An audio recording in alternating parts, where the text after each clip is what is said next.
Welcome guys, this is Aadi from Aadi Academy. This is part 6, deriving x plus a times x minus a. Let's get to solving. So step 1 is we have to solve the parentheses. So you all know how this goes. X times x plus x times minus a and a times x plus a times minus a. X times x is x squared plus x times minus a is minus ax plus a times x, which is ax, and a times minus a, which is minus a squared.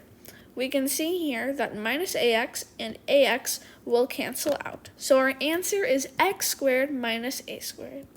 A quick review, x plus a times x minus a is equal to x squared minus a squared. Thank you for watching. This is Aadi from Aadi Academy. I hope you have a great rest of your day.